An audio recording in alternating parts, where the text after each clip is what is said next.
I welcome you all into this channel again. This is Abzolutegh, or better still, let me welcome myself back into the channel again. Sorry for abandoning the group for a long time, but this time I'm here to stay and not to go back again. I will take this opportunity to thank all my subscribers and all those who called to find out why I'm not posting and how I'm faring. And also, I'll also take advantage of this video and answer some of the questions that I was not able to reply whilst I was away. So this question is coming from Agbemu. Fred Agbemu. The question is, what do you do when you realize it has become lumpy after you adding everything, but before adding alcohol and all, it was foamy, so you didn't realize it? It is in this regard that I'm making this video to correct the problem. So you will first have to measure your all the quantity of the items that you are going to use first, and then you measure the quantity of water you are going to use too. You divide the water into two. You boil half of it.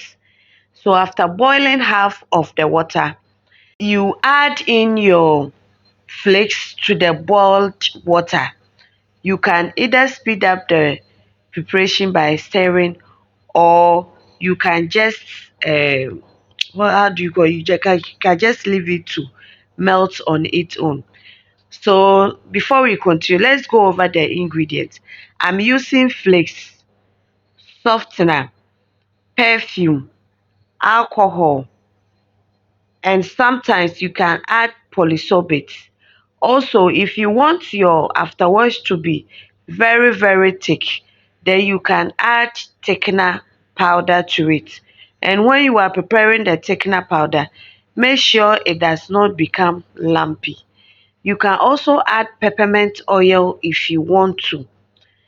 If you want to know how to mix uh, thickener powder that will not turn to lumps, then I will leave a link in the description box below so that you know how to mix thickener powder or nitrosol powder in less than a minute without lumps.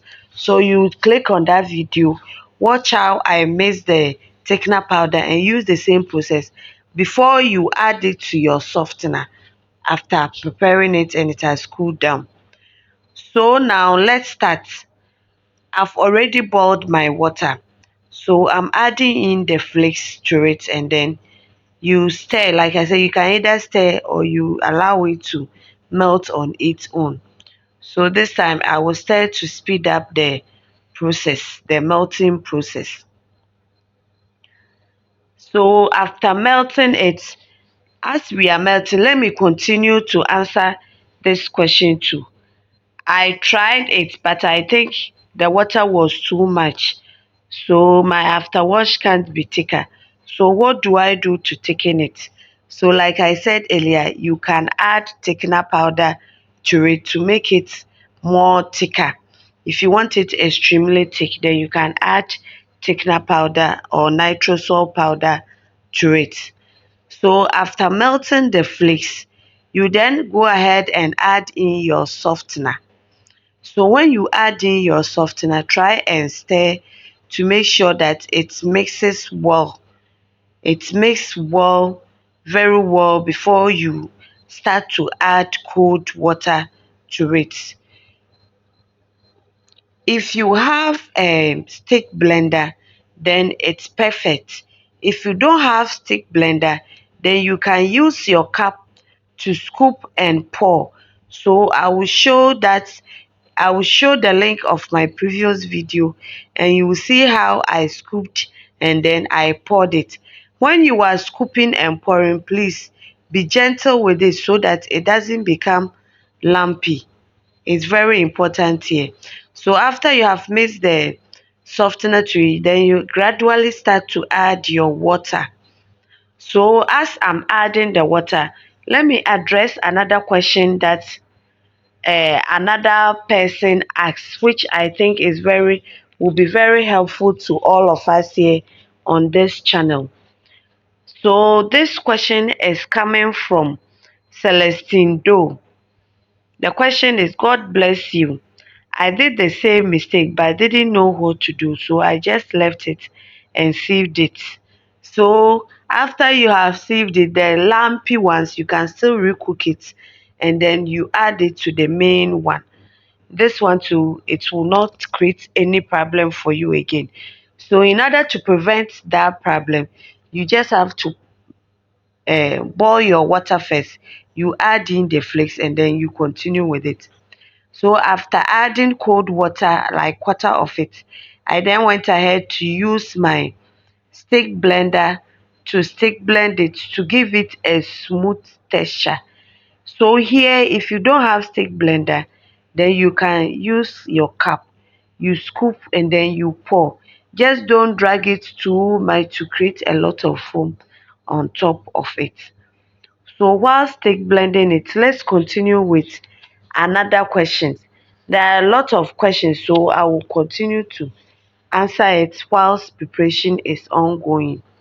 The next one is the question is coming from Vicky Kinney. Please, what does the sodium benzoate does?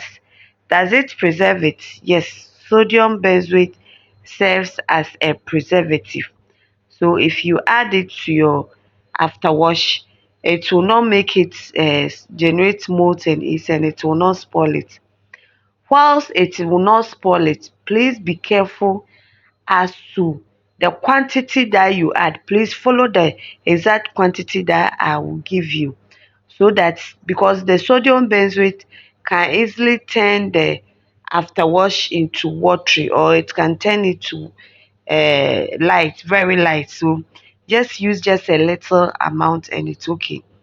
The alcohol that you use also serves as a preservative, but since you are selling it, you don't know how long someone can keep your product.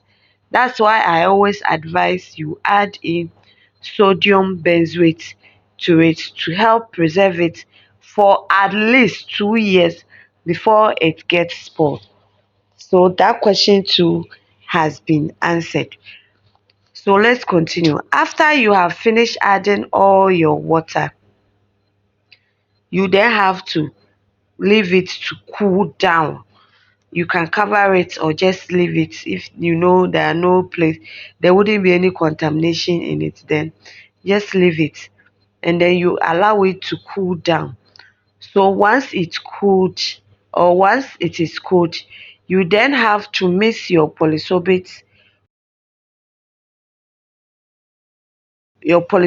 with some part of your perfume. Then you add water, you shake it and then you pour it in.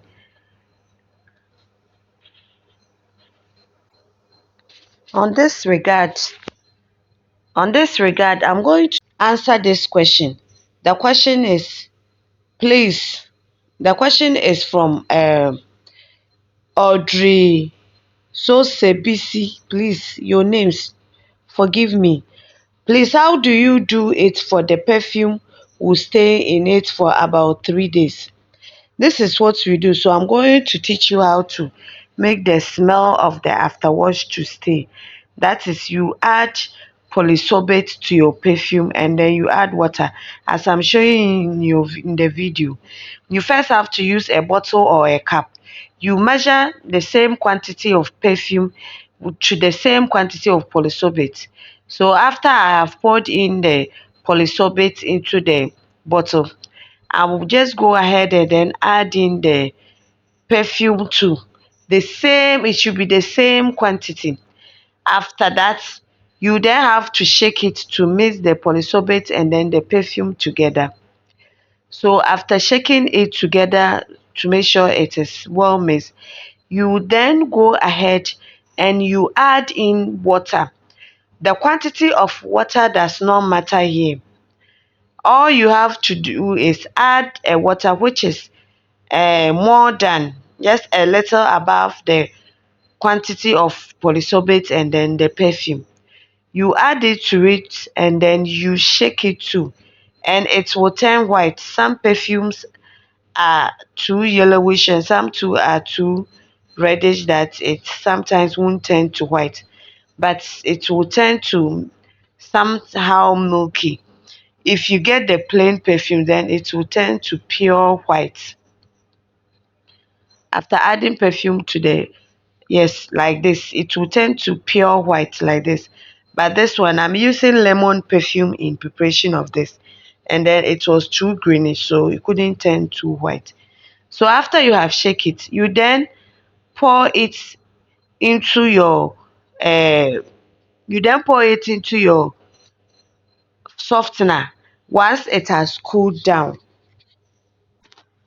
Another question here is from Gamily Gamily Alford. Please help us with the names of perfume. There are lots of perfumes that you can use.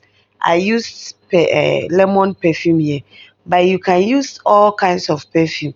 Lemon, banana, strawberry, faraway, Gladys. There are lots of perfumes that you can use to make your product smell well. So after it has cooled down, I then added in the polysorbate and then the perfume mixed with water. You then stir. Please, you only do this part when you are ready to package. When you are ready to package, then you add in your perfume. Don't add the perfume and leave it open for it to cool down first. It will not help at all. So kindly wait until it cools down before you add in your polysorbate and your perfume. It's very important here. Now let's move to how to add sodium benzoate to the afterwash. This leads us to a question that Empress Mary asks. Hello, please didn't add the sodium benzoate, and for that matter, I made a mistake. I didn't know when to use it. And the perfume, can I use any perfume? Okay, so that's why I'm showing you. First have to mix your sodium benzoate with water, and then you add it. Please try to add it gradually. Like I said, follow the quantity that I give you, because if you add more, then it will turn your softener into watery. So you just add it and then you stir. So after adding it and then you stir, you then go ahead. Once it's cold, then you add in your perfume. So like I said, the perfume, you can divide it into two ways. Either you use alcohol or you take away alcohol. So either you use polysorbate and you mix it with water, and then the perfume, then you add it, or you use the alcohol, you mix it with perfume, you shake and then you add it to it. They will all do the same work. And also sometimes if you use the polysorbate, or not sometimes, if you use the polysorbate, it helps the smell of the product to stay for long. That's how it's done. So this is all this is all the questions. I've summarized it in the preparation of making afterwash, and any other questions that come with it later on. This time I will try to answer it one after the other, and I will not leave my subscribers in the dark. So if you have not subscribed before, please do subscribe, because your subscription will help me, boost the channel, and it also help in motivating me to do more for all of us. Thank you very much. You can also add essential oil to your after wash. You can, when you are going to buy, they will say, oh no, you don't use it for that. You can also add it. It also helps in uh, making the smell of the afterwash strong, because some of them are very strong. If you have any questions for me, don't hesitate to ask. I will be glad to answer all your questions and also be of good help to you. Thank you all so much for staying tuned to this time. And please subscribe if you have not done that.